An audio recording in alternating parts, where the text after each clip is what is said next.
Welcome to Untold Crime History. Today we travel back to 1859 and the life of Saraphina Drake, an enslaved black girl whose beauty turned into a terrible burden.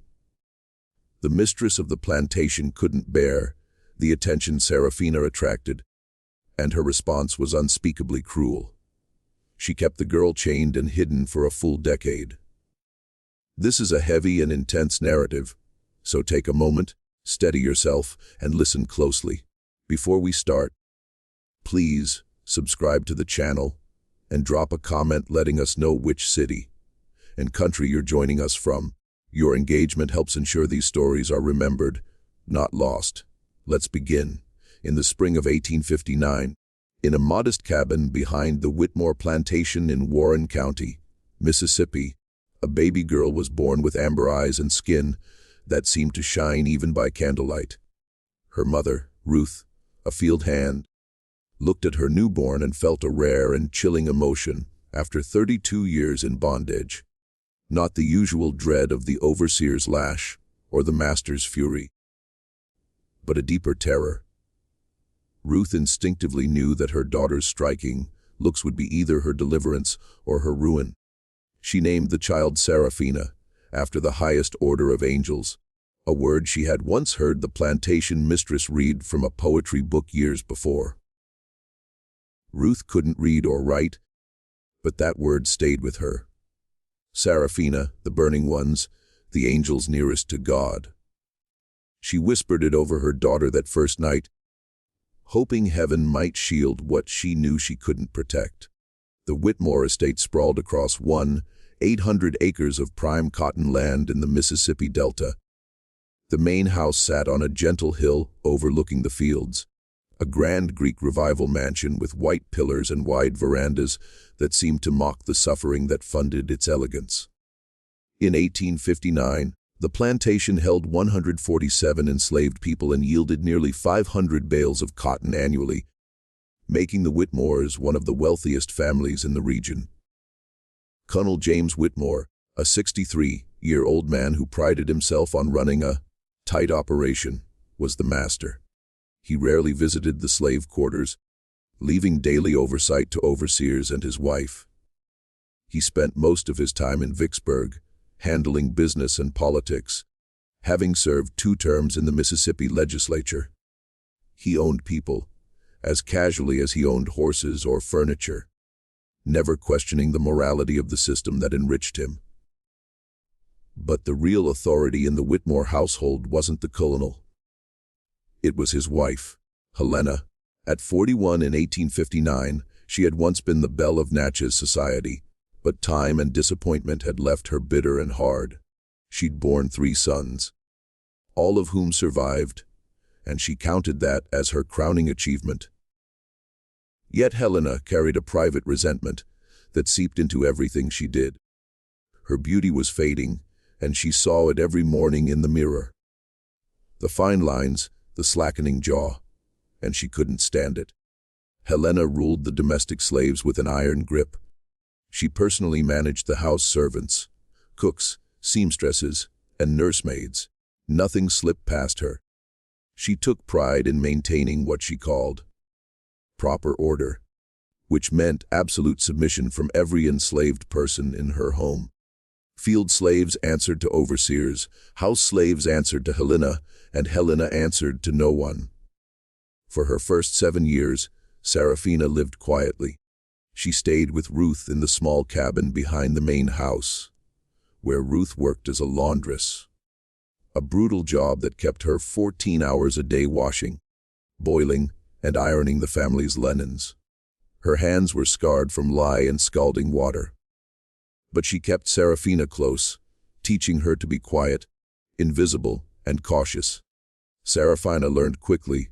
She helped carry water, sort laundry, and fold sheets without a single wrinkle. She moved softly, spoke only when spoken to, and never met a white person's gaze. These were survival rules every enslaved child absorbed before they could understand them. But Ruth couldn't teach her daughter to hide her light.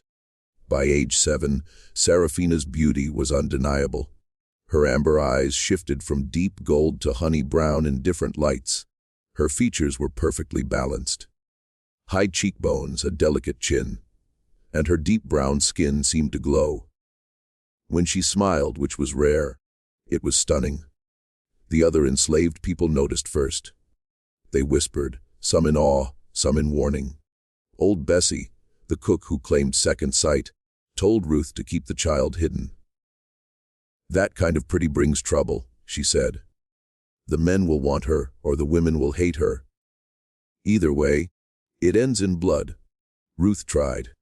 She kept Saraphina in their cabin, dressed her in shapeless clothes, rubbed dirt on her face, and wrapped her hair tightly. But beauty like Saraphina's couldn't be concealed any more than the sun could be hidden behind a cloth. It shone through. The day that changed everything came in September 1859. The summer heat had broken, and Helena Whitmore decided to inspect the domestic work areas. She did this without warning, criticizing and reminding everyone of their place. That afternoon, she passed the laundry as Saraphina emerged from the cabin with a basket of folded linens. The girl didn't see her. She was focused on balancing the load. The cloth had slipped from her head, and her hair fell in soft waves around her face. The afternoon sun caught her, illuminating her features with a golden glow. Helena stopped dead. She stared for several seconds, her expression a mix of shock and something darker.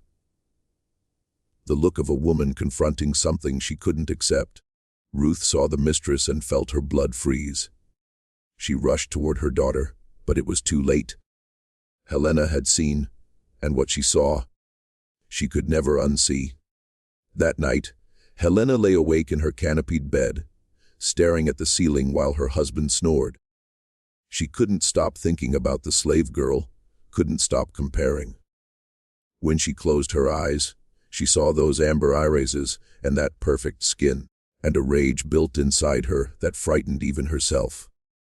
How dare this child, this property, possess what Helena was losing? How dare she exist? By morning, Helena had decided. She told herself it was about discipline, order, and the girl's insolence. None of which were true, but she repeated it until she almost believed it. The truth, which she'd never admit even to herself, was simpler. She couldn't bear to look at Saraphina. If she couldn't destroy the girl's beauty, she'd hide it where no one would ever see it again. The cellar beneath the mansion had been used for storage since the house was built in 1841. It was large, nearly 40 feet long and 20 feet wide, with stone walls and a dirt floor. One section held the Connell's wine collection, but the back portion was dark, damp, and rarely entered. That's where Helena decided to put the girl. She ordered the overseer, Thomas Crenshaw, to carry it out. He didn't question it, he was paid not to. That evening, after the Connell retired to his study, 2 domestic slaves came to Ruth's cabin under Crenshaw's supervision. They took Saraphina while Ruth screamed and begged. They dragged her across the yard, through the back entrance, down the cellar stairs, and chained her to an iron ring, bolted into the stone wall. Ruth fought like a wild animal, but Crenshaw struck her across the face, knocking her down. "If you say a word," he warned, "I'll sell you to the traders, and you'll never know what happened to your girl. Understand?" Ruth understood. She was powerless, and her daughter had been swallowed by the earth. The first night, Saraphina didn't understand what was happening. She cried for her mother until her voice gave out. She pulled at the chain until the iron cut her ankle, and blood ran down her foot. She called for help, but her voice couldn't penetrate the thick stone walls and the heavy wooden door above. No one came. No one would come. The cellar was nearly pitch black. A tiny window, no bigger than a hand, sat high on the wall, letting in a sliver of daylight, just enough to tell day from night. But most of the time, Saraphina existed in total darkness. She couldn't see her own hands or the walls. She could only feel the cold stone and the weight of the chain. Helena established a routine that lasted 10 years. Twice a day, a kitchen slave brought a bowl of food. Cold cornmeal mush in the morning. Scraps from the family's dinner in the evening. They were forbidden to speak to Saraphina, bring a light, or tell anyone about the girl in the cellar. Helena made clear that any violation meant immediate sale to traders passing through Vicksburg. For the first few months, Saraphina screamed whenever the door opened. She begged to be released, promised to be good, to be invisible, to do anything. But the slaves who brought her food couldn't help her, even if they wanted to. They were as trapped as she was. They left the food, and Saraphina remained alone. Time lost meaning in the cellar. Without the rhythm of day and night, without work, Saraphina lost track of days, weeks, months. She slept when tired, ate when food appeared, cried until she had no tears left. And then something inside her began to change. The human mind is remarkably adaptable. Faced with conditions that should have driven her mad, Saraphina's consciousness found ways to survive. She created structure from nothing. She counted breaths in sets of 100. She recited her mother's words, replaying conversations over and over until they felt real. She traced patterns on the stone floor, memorizing their shapes. She invented games, stories, entire worlds in her imagination. But the most important adaptation was learning to listen. The cellar sat directly beneath the main floor. The stone walls muffled most sounds, but the floorboards allowed certain noises to penetrate. When she pressed her ear to the wall in just the right spot, she could hear voices from above. At first, they were just vibrations. But over time, as her other senses sharpened, she began to distinguish words, then sentences, then entire conversations. She heard everything. The colonel arguing about debts, Helena berating the house slaves, the three sons discussing their secrets, visitors arriving and departing, whispered confessions and shouted accusations. The house held no secrets she didn't discover, and she remembered everything. By her second year, Saraphina had compiled a mental catalog of the Whitmore family's most guarded information. She knew the colonel had borrowed heavily to cover gambling debts. She knew the eldest son, William, had fathered a child with a free black woman in Vicksburg. She knew the middle son, Robert, had stolen family silver. She knew the youngest, Thomas Jr., feared his mother and cried himself to sleep. She knew Helena had pushed a house slave down the stairs, causing a miscarriage. She knew Helena skimmed household accounts into a private fund. She knew Helena had forged a letter to destroy her sister's engagement 20 years earlier. This knowledge became Saraphina's most precious possession. In the darkness, where she had nothing else, she had power. Not the power to escape, not yet, but the power of knowing, of waiting, of understanding her enemies better than they understood themselves. The years passed with agonizing slowness. Saraphina grew from a child into a young woman entirely within that cellar. Her body adapted, the chain left a permanent scar. Her muscles weakened from disuse, her skin grew ashen from lack of sunlight. But her eyes, those amber eyes, learned to see in near total darkness. Her mind, however, grew stronger. Without external stimulation, she turned inward, developing a memory so precise she could recall conversations word for word. She taught herself to think in patterns, analyze information, connect disparate knowledge. She played mental chess against herself, developing strategies that grew increasingly complex.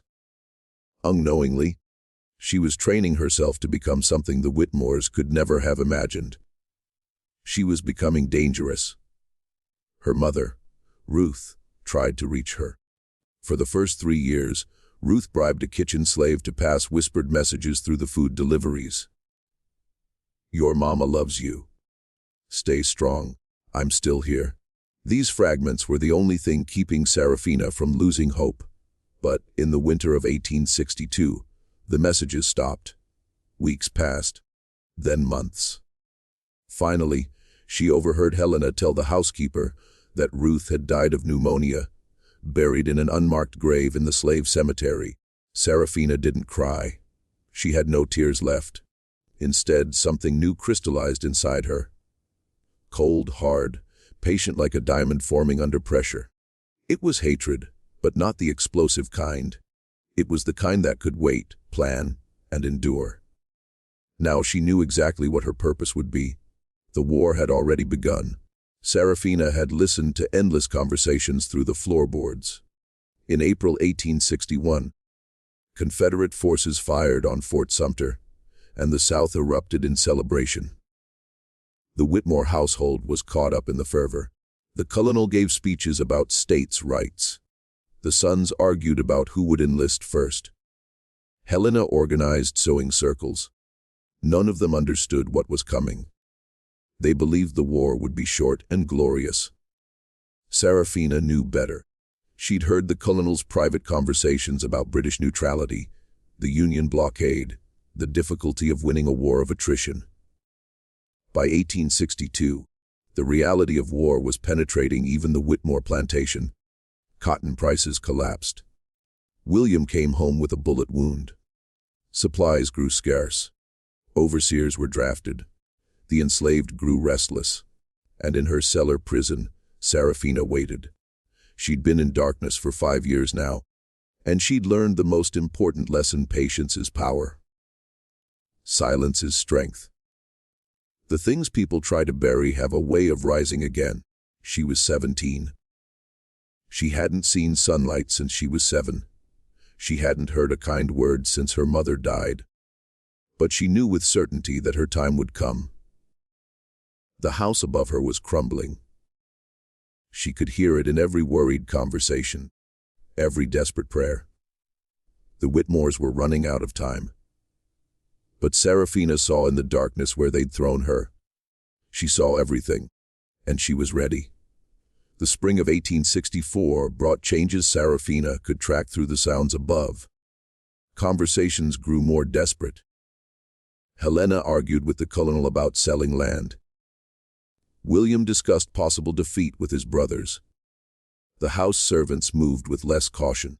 The balance of power was shifting. Food deliveries became irregular. Sometimes a day passed without anything.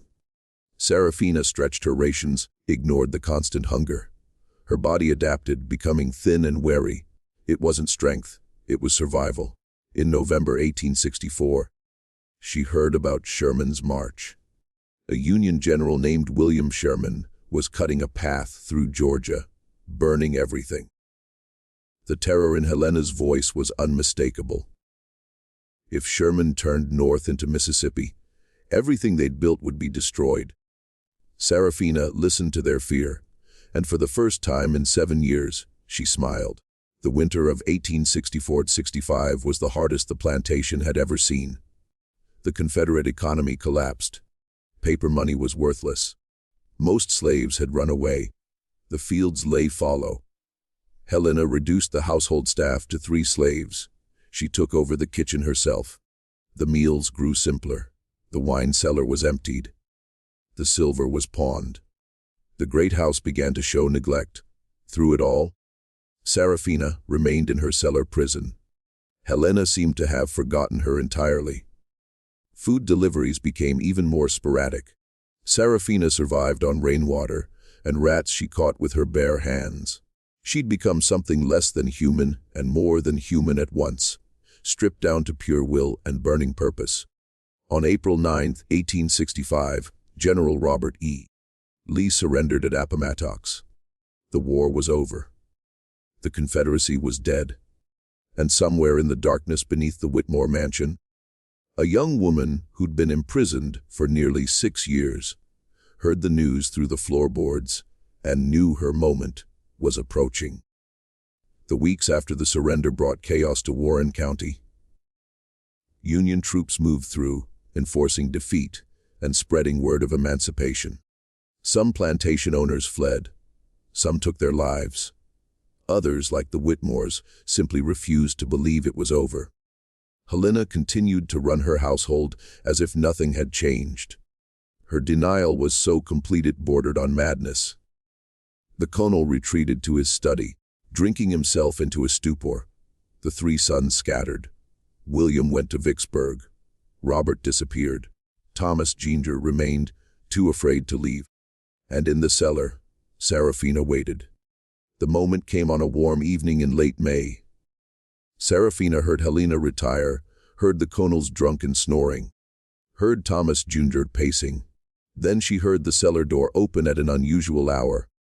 A figure descended with a candle, the light blinding to her darkness-adapted eyes. She shrank back, thinking Helena had finally come to kill her.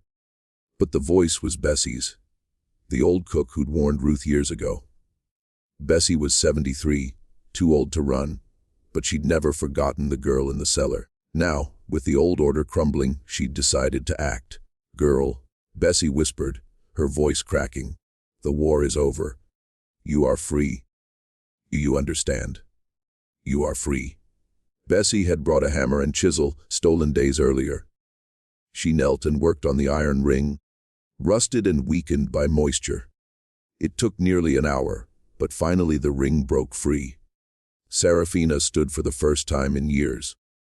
Her legs could barely support her. She leaned against the wall, breathing heavily, feeling the strange sensation of standing upright. Bessie helped her up the stairs, one agonizing step at a time. The cellar door opened onto a back hallway. Compared to the absolute blackness, it seemed flooded with light. Saraphina blinked, tears streaming as her eyes adjusted. "You need to go," Bessie said. "Get away before they find you gone. There are Union soldiers in Vicksburg. They'll help." But Saraphina didn't move toward the door. She turned and looked into the house, toward the main rooms where the Whitmores slept. Her face was gaunt and pale, but her amber eyes burned with a light that made Bessie step back. "No," Saraphina said, her voice rusty from disuse. "I am not leaving. Not yet." Bessie tried to argue, but Saraphina had not survived 6 years by being sensible. She'd survived by becoming something else. Something that didn't run, something that hunted. She told Bessie to go back to her cabin, act normal, and say nothing. "Whatever happens." Saraphina said, "You did not see me. You do not know anything." Bessie understood. She recognized that quality in Saraphina's eyes. Whatever the girl had become, she was no longer a victim. She was something far more dangerous. That night, while the Whitmores slept, Saraphina explored the house she'd only known through sound. She moved silently, barefoot, knowing which floorboards creaked, which doors squeaked. She found Helena's private office on the second floor. The lock was old. She worked it with a hairpin, using instincts honed in isolation. Inside, she found everything doctored household accounts, letters covering up the slave woman's death, correspondence revealing the full extent of the family's debts. And something else. A letter from a doctor in Natchez confirming Helena was barren, and that her 3 sons were purchased from a slave trader as light-skinned infants raised as white aristocrats. This last discovery was staggering. Helena had maintained this deception for over 30 years. Now it belonged to Saraphina. She took the most important documents, hid them outside the house, and returned to the cellar, arranging the chain to look as if it was still attached. No one would know she'd ever left. For the next 2 weeks, Saraphina continued her nocturnal explorations. She grew stronger, exercising in darkness, eating from the kitchen. The color returned to her skin. Her movements became more fluid. She was preparing for what was to come. During the days, she listened. William returned with news that the family's remaining assets had been seized. Creditors were circling. Helena's response was to double down on denial, but her voice had a desperate, brittle quality. The final blow was about to come from beneath her own feet. Saraphina chose her moment carefully. A Sunday morning in mid-June, while the family was at breakfast. She emerged from the cellar for the last time. Washed, dressed in clean clothes, her hair pinned simply. She walked into the dining room without a sound. Helena saw her first and screamed. A raw, inhuman sound, the scream of someone facing their worst nightmare. The colonel stared in confusion. He'd never known about the girl in the cellar. To him, she was a stranger. "Good morning," Saraphina said, her voice calm and clear. "I believe we have some matters to discuss." Helena found her voice. "Get out! I will have you whipped. I will have you killed. You will do nothing." Saraphina interrupted, her tone almost gentle but with steel beneath. "You will sit down and listen, because I have things to tell your husband." The colonel looked between them, seeing Helena's terror. "Helena, who is this woman?" "That," Saraphina said, "is an excellent question. Why don't you tell him, Mrs. Whitmore? Tell him where I have been for the past 6 years. Tell him what you did to a 7-year-old child because you could not bear to look at her face." And she told him everything. The cellar, the chain, the years of darkness and isolation, the near starvation, the rats, the complete absence of human contact. She described it all in simple, precise language, without emotion, as if testifying in court. The colonel listened in growing horror. Whatever his faults, he'd never sanctioned anything like this. Helena tried to deny it, but her denials were weak, contradicted by her obvious terror. Then Saraphina produced the documents from Helena's private office, the household accounts, the letters, and the doctor's letter from Natchez. Helena lunged, but Saraphina stepped aside easily, and Helena crashed into the table. "Your sons," Saraphina said, addressing the colonel. "Hear not your sons. They were purchased from a slave trader, light-skinned children who could pass for white. Your wife has been lying to you for over 30 years. The colonel stared at the letter, his face gray. Helena sobbed, collapsed against the table. Thomas Jr. sat frozen, unable to process what he was hearing. Everything he believed about himself was being destroyed in minutes. He wasn't a Whitmore. He wasn't white. He was the son of a slave. The destruction of the Whitmore family happened quickly. The colonel suffered a stroke within hours, paralyzed and unable to speak clearly. Helena was arrested 2 days later. Saraphina had sent copies of the documents to the Union military commander in Vicksburg. Helena was tried by a military tribunal and sentenced to 15 years in prison. She died of typhoid fever less than 2 years later. William put a pistol in his mouth 3 weeks later. Robert disappeared. Thomas Jinder sought out Saraphina, asking about his real mother. She told him what she knew. He eventually moved north to Philadelphia, living as a black man and working as a teacher for freedmen's children. The plantation was seized and redistributed to formerly enslaved people. The Great White House was divided into apartments for 3 black families. The cotton fields were parceled into small farms. The world the Whitmores had built was transformed into something they'd have found unimaginable. A community of free people building lives of their own. And Saraphina walked away. She left Warren County in the summer of 1865, heading north with nothing, no money, no family. But she had survived. She had triumphed.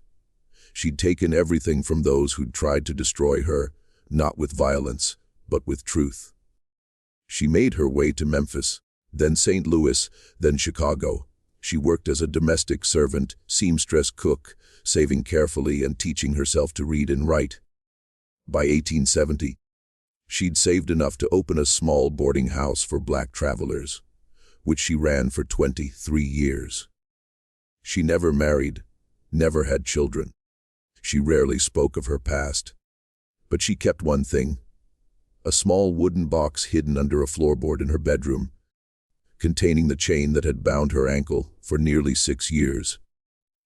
Sometimes late at night, she would hold it, feeling its weight, remembering, not out of sentiment, but as a reminder of what human beings were capable of doing to each other, of what she'd endured and overcome, and that no matter how dark the darkness, there's always a way back to the light. Saraphina Drake died in Chicago on February 14, 1912, at age 60. Her obituary described her as a respected businesswoman and a pillar of her community. It didn't mention Mississippi, the Whitmores, or the cellar, but some knew. Old Bessie told the story to her grandchildren before she died in 1889. Formerly enslaved people shared whispered accounts of the girl who emerged from the darkness and destroyed her captors with nothing but the truth. The story passed down, changing as oral histories do, until it became more legend than fact. And perhaps that's fitting, because Saraphina's story is not just one woman's tale. It's the story of everyone ever buried alive by injustice, and who found a way to rise. It's the story of secrets oppressors try to hide, and the truth that always surfaces. Helena Whitmore tried to bury Saraphina in darkness because she couldn't bear to look at her. She thought chains and stone walls and years of isolation would destroy what she herself could never possess. She was wrong. The darkness didn't destroy Saraphina. It forged her. It taught her to listen when others spoke carelessly, to remember when others forgot.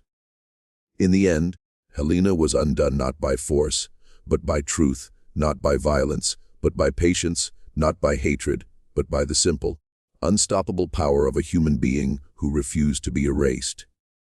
This is the story of Saraphina Drake, the prisoner of beauty, the girl in the cellar, the woman who waited 6 years in darkness and emerged to bring light to those who had wronged her.